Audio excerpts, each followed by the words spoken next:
Welcome to the office. Let's talk. So, you're probably either thinking of architecture school, in architecture school, or maybe you graduated already and it's a recent memory. But really, what I want to talk about today is how architecture school and work, practice, are two different things. Architecture school is going to give you a foundation, but it doesn't really prepare you for being an architect. It's going to teach you how to think, but it's not going to teach you how to survive. And that's not a bad thing. It's just a shock for us when we step into the real world. I have a lot of interns that come through my office, some more prepared than others, but for all of them, the actual day-to-day work of being an architect is different. And sometimes they're not ready for that.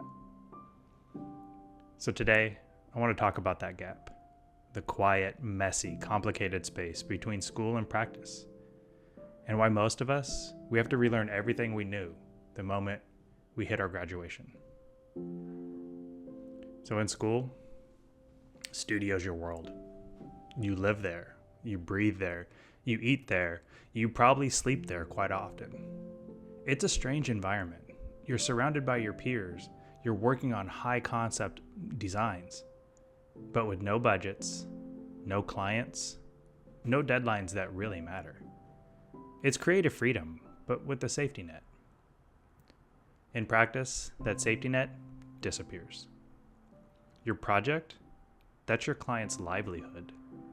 Your deadline, it's not a pinup, it's a permit submittal. You got to get it into the city. And your crit, it's not a discussion about concepts. It's a contractor on the phone yelling at you saying this can't be built. So school, it's going to teach you the ideas, but the real world is going to teach you the consequences of those ideas. So you can graduate with the master's in architecture and still not know how water leaves a roof. That's not your fault. The system is built to teach design thinking, not building science. Well, sometimes building science, because that's what I got my degree in. But most people don't. Most students, they spend hours perfecting their renderings of impossible structures. It's paper architecture, stuff that's never going to get built. But ask them to draw a wall section, and the room goes quiet. It's something you have to learn on the job. But in the real world, that wall section, that is the architecture. It's where beauty and practicality meet. And no one really teaches you that. Not until you're redlining a set of drawings and your boss points out you're missing the vapor barrier. Here's the other thing they don't tell you. Architecture, it's mostly a business. School treats it like an art. But 80% of my job, it's not sketching or designing. It's managing fees, schedules, meetings, emails, and expectations. When we talk about architecture, we talk about theory. We talk a lot about form follows function. We have a debate on which one's more important, form or function. But in practice, function, form, they all follow budget.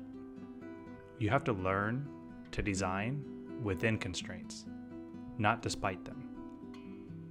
I wish someone had told me earlier that understanding how to run a project, or more importantly, how to talk to people, your clients, your contractors, the city, it's just as important, if not more important, than knowing how to design a facade. So in school, you're the only author of your design. You get to be the visionary. But in practice, architecture, it's a team sport. You're going to work with engineers, city officials, contractors, clients, just to name a few. And all of them, they're going to have opinions. And sometimes your favorite idea, it's not going to survive that process. Not because it wasn't good, but maybe it just didn't fit. Learning to let go is one of the hardest lessons. You start to realize being a good architect isn't about having all the answers. It's about guiding the conversation towards the right one. And here's another thing. No one prepares you for how slow it all feels. In school, you design a building every semester or quarter. In practice, a single project can take years.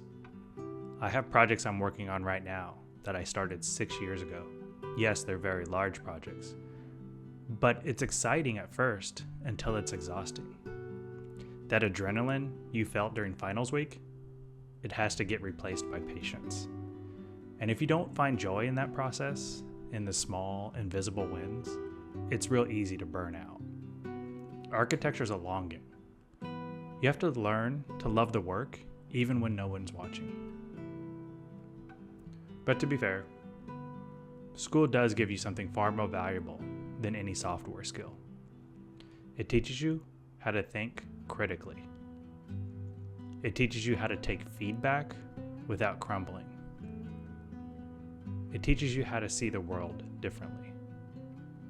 It's not that school fails to prepare you, it just prepares you for a different kind of architecture. The kind that exists in your head before it meets the real world. And when those two collide, that's when you really start learning. So if you're still in school, enjoy it. Push the boundaries. Fail a few times. Maybe don't fail the class, but take risks. But just know that your education, it doesn't end with graduation. It kind of starts there. You're doing fine. You're going to make it. All right, let's get back to work.